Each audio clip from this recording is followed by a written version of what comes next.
सभी लोग आपको सुनने के लिए तरस रहे हैं। यूं मान के चलो, जीतू भाई कटारा विधायक प्रत्याशी। आज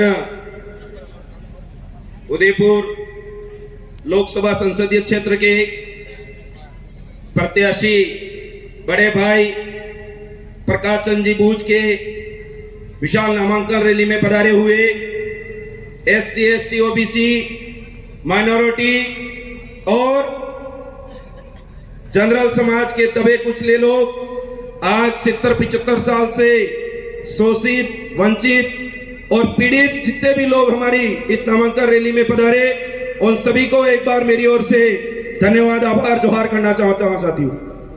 वैसे बोलने को कुछ रहा नहीं है क्योंकि पूर्व वक्ताओं ने बहुत सारी चीजें बोल दी हैं, पर साथ ही वो कहते हैं कि गर्मी के दिनों में बहुत सारे लोगों को गन्ना रस पीने की बहुत आदत होती है, तो रस तो पूरी तरीके से निकाल दिया है, गन्ने में रहा कुछ नहीं है, पर मैं थोड़ा सा उसके अंदर काला नमक और नींबू मिलाने आया हूं मेरे भाई। तो बातें ज्यादा नहीं कह करके मुख्य मुद्दे पे आना चाहूंगा। जो आज तक हमारे इलाके में जो सांस्कृतिक शुद्धिकरण और वैचारिक एकीकरण के लिए जो हमारे अस्तित्व को कायम करने के लिए जो विचारधारा चली आ रही थी, उसके लिए हमारे स्थानीय पहली बार हमारे यहाँ के जाजम पे बैठे हुए लोगों ने उम्मीदवार तय करके हमारे आज फोरम का जो नामांकन किया है मेरे साथियों। ये बात ये इसलिए कहना चाहता हूं क्योंकि पूर्व में एक व्यक्ति जो हमारे इलाके के अंदर है, मैंने सवाल पूछा उनसे, मीडिया के माध्यम से सवाल पूछा कि वो व्यक्ति मेरे गांव का बताया जा रहा है। ऐसा है, आप अगर मुझे जिम्मेदार मानते हैं और सलूमर विधानसभा के और आसपास विधानसभाओं के जितने भी विधायक प्रत्याशी रहे और विधायक रहे, उनको अगर जिम्मेदार व्यक्ति मानते हो, तो मैं भी एक जिम्मेदार व्यक्ति होने के नाते मैंने उनसे भाजपा उम्मीदवार व्यक्ति से मैंने पूछा था कि नठारा पाल के अंदर कौन से फले के निवासी हो, एक बार आप बताओ तो सही। पर आज तक मेरे को जवाब नहीं दिया उन्होंने। अगर ऐसे व्यक्ति को, जिम्मेदार व्यक्ति को अगर जवाब नहीं दे सकता है, तो अभी वोट मांगने के लिए हमारे इलाके के अंदर आई है, जीतने के बाद हमारे लोगों को कब जवाब देने आएंगे वो लोग? जब उनका सही ढंग से परिचय नहीं बता सकते हैं, उनका जो निवास स्थान नहीं बता सकते हैं, तो हम लोग उनको वोट देकर के क्या करेंगे मेरे भाई? आपको समझना पड़ेगा, बीजेपी धर्म के नाम पर वोट मांग रही है। और मैं आपको कहना चाहता हूं, एक इंसान है, एक इंसान को सबसे पहले किस चीज की जरूरत पड़ती है? ऑक्सीजन की जरूरत पड़ती है, और उस ऑक्सीजन को बचाने के लिए जो जंगल की रक्षा करने वाली है वो है भारत आदिवासी पार्टी। उसके लिए आपको समर्थन में खड़ा होना है, ये बात कहना चाहता हूं मेरे भाई। अगर एक व्यक्ति को ऑक्सीजन के बाद में जल की और कपड़े पैसे की अगर जरूरत पड़ती है, तो उसकी रक्षा के लिए सबसे आगे आने वाली पार्टी है वो है भारत आदिवासी पार्टी। इसलिए आपके साथ, आपको उसके साथ में खड़े रहने की जरूरत है मेरे भाई। ज्यादा नहीं कह करके एक ही बात कहना चाहूंगा, जितने भी साथी बैठे हुए हैं, कुछ एक साथी पहले बता रहे थे कि भीड़ नहीं थी।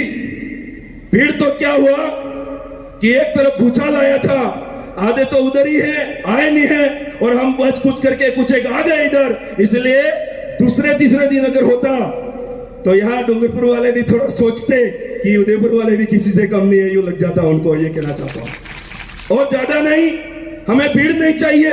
एक हमारे वक्ता कहते हैं भीड़ नहीं चाहिए हमें, हमारे विधानसभा और लोकसभा में, अभी जो लोकसभा चुनाव है उसके अंदर भिड़ने वाले चाहिए। तो कमल कांग्रेस के लोग आएंगे, उनको सही तरीके से सवाल पूछ करके उनसे जवाब मांगने का काम करेंगे कि आज 75 साल हो गए, आप लोगों ने किस किस तरीके से काम किया है, कितना अत्याचार किया है, उसका जवाब देने का समय आ गया है। वो दिन है आपके लिए 26 तारीख को। आप लोग एससी के भाइयों से कहना चाहता हूं, आप लोगों को मुझे रखने से वही तानाशाही सरकार और वही विधायक आपके लिए बोलते नहीं है, आपको मार काट दिया जाता है। माइनॉरिटी से कहना चाहता हूं, आप भी आइए भारत आदिवासी पार्टी के अंदर और दबा कुचला जो जनरल है, जिनको आजकल ये नगर पालिका, नगर परिषद वाले एक लारी लगा करके एक चाय बेचने पर और वहां खड़ा रहने पर जो उनको 1000-1000, 2000 रुपए जुर्माना लिया जा रहा है, ऐसी पार्टी को आप भारत आदिवासी पार्टी के साथ में आइए और कमल कांग्रेस को उखाड़ करके फेंकिए। ये बात यहां से कहना चाहता हूं मेरे भाइयों।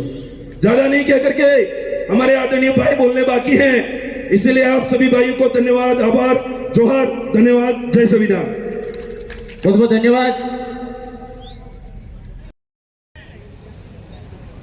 के लाडले कलुंगर से विधायक सिंह भाई जीतू भाई कटारा का करो हम आए हो।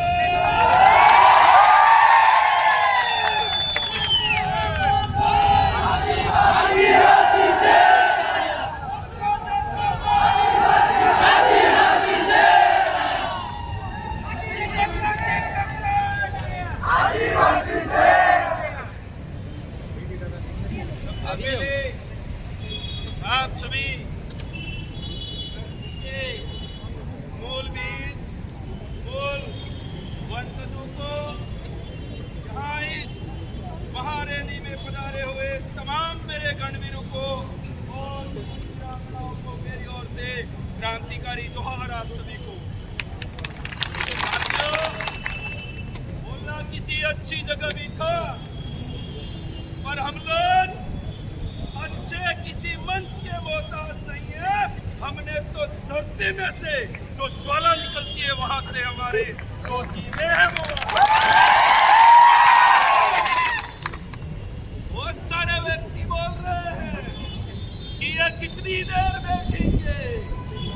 हम ये कह रहे हैं कि अभी तो आचार संहिता है और फोरम भरने आए हैं, पर हम तो तब तक बैठेंगे जब तक हमारा बिल प्रदेश में बन जाता है।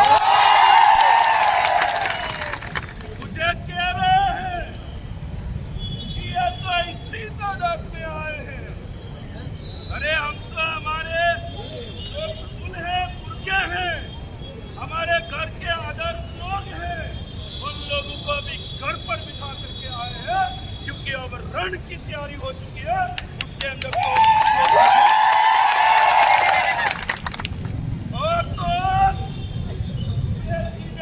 भाइयों ने बता ही दी थी, पर साथ साथ में थोड़ी बहुत और चाहता हूँ। कल एक दक्षिणी राजस्थान के अंदर, आज शायद वहां गए होंगे, लोगों को पता चला होगा, ऊंट तो एक आया था, पर ये एक ही जमीन अंदर कैसे चले गई। क्यों ये अंदर चली गई है? क्या क्योंकि वहां उत्तर प्रदेश का सबसे बड़ा भूचाल आया था, वहां आधी जमीन हेलो और आज गए हैं। उनको तो ये लग रहा होगा हमारे तो एक जो इनका एक पेड़ है वो भी 5 कार्यकर्ताओं के बराबर नहीं है। मतलब हम एक पंचायत स्तर का कार्यकर्ता, हम एक पंचायती राज स्तर का और ब्लॉक स्तर का कार्यकर्ता, उन लोगों पे 100 पर भारी है। ये बात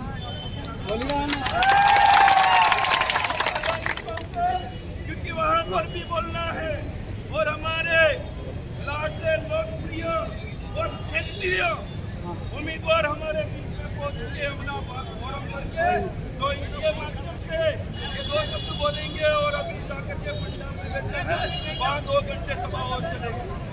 आप सभी को धन्यवाद। पुनः एक बार अपन को पंजाब में जाना पड़ेगा। ये दोनों हाथ जोड़ करके आपसे